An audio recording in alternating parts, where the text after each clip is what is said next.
Hi everyone, this is our HR movie project where we decided to use a clip from the movie Legally Blonde to depict an HR related situation, as well as coming up with 3 possible solutions to help the situation shown in the movie clip.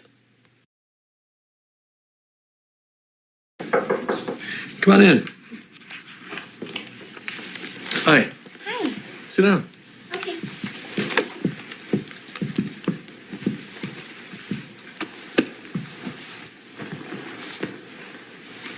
Is everything all right? You followed your intuition today, and you were right on target. I should have listened. Thank you. About the alibi, I'm sorry. I'm impressed that you took the initiative to go there and get it. That's what makes a good lawyer. And on top of that, you gained the client's trust and kept it. That's what makes a great lawyer. You're smart, Al. Smarter than most of the guys on my payroll. Wow. I think it's time to discuss your career path. Have you thought about where you might be summer associate?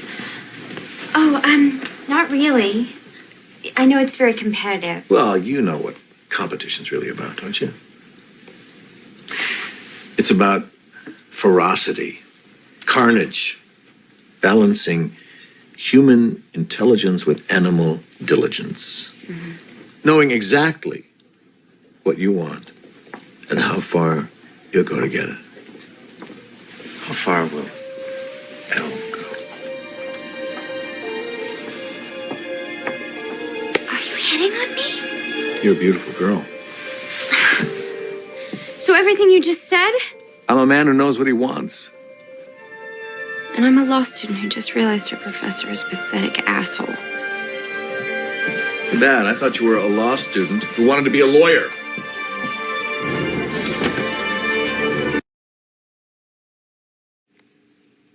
The movie clip we selected is from the movie Legally Blonde. In this movie, the main character, Elle Woods, is a law student at Harvard University, and she is looking to get a summer associate internship position, which is offered by one of her professors. In this position, she will be assisting Professor Callahan with a recent murder case. During one of her interviews with Professor Callahan, he starts off with complimenting Elle on her accomplishments and performance, but then he begins to hit on her, and he insinuates that she will get the internship position if she partakes in sexual activities with him. The professor tells her that it's important to know exactly what you want and how far you'll go to get it. How far will Elle go? As he reaches down and touches her leg. She is appalled by these words and actions of her potential future boss and rightfully storms out of the interview. The human resources issue presented in this clip is sexual harassment in the workplace, which we learned about in Chapter 3. Harassment is defined as subjecting employees to unwanted and unwelcome treatment because of their race, gender, religion, age, etc. Harassment creates a hostile working environment which can lead to decreased productivity and poor employee relationships.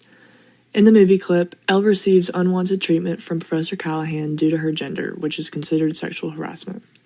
This treatment in an interview would compromise the relationship between Elle and the professor and create an unprofessional dynamic within the university and law firm.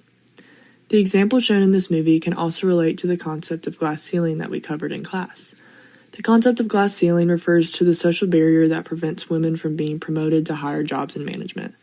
When cases of sexual harassment like the one shown in this movie clip occur, it can cause women to avoid trying to obtain these types of positions.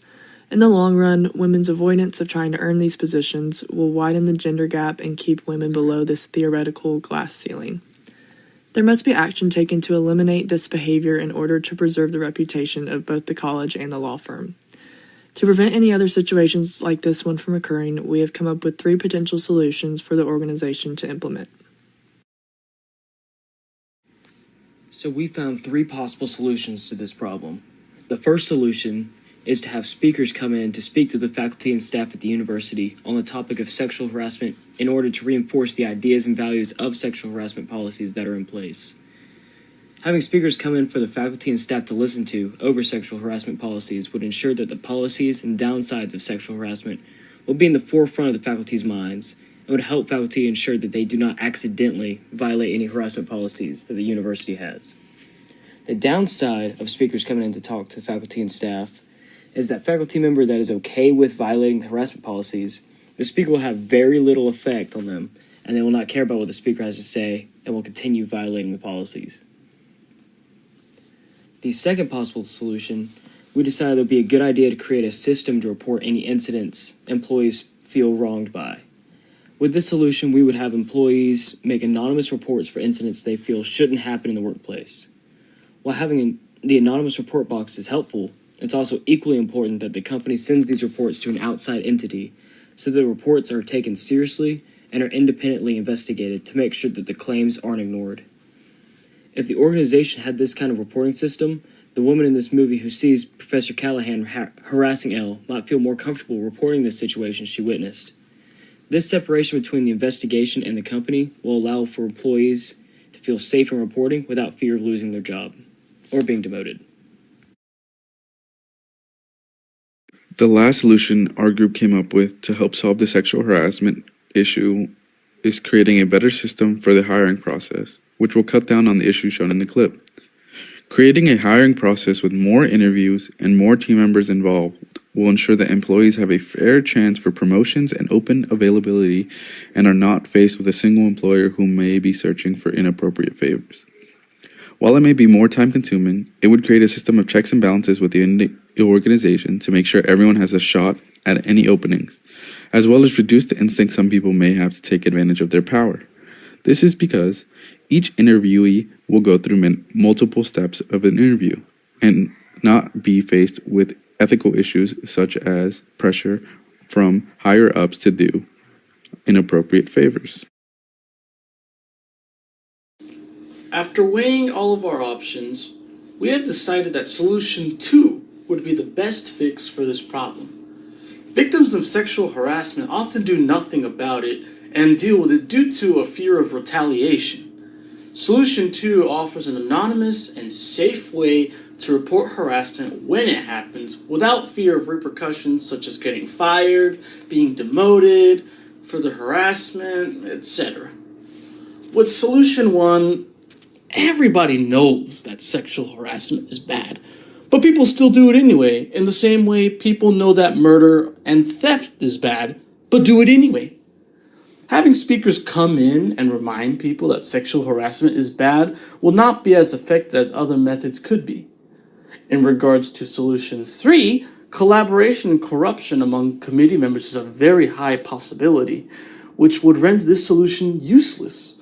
Whereas solution 2, it is an entirely separate entity, independent of influence from any bosses. Taking everything into account, it is clear that solution 2 is the best solution due to tackling the core fear of retaliation by making the reporting process safer for any victims of sexual harassment. With this solution, people in the law firm are much more likely to not sexually harass anyone because they know if they do, they can be reported and their actions will have grave consequences. It is even more effective because lawyers are seen by society as morally upstanding citizens, and a sexual harassment complaint will be a huge blemish on their career and could potentially lead to disbarment that would quite literally take away their livelihood.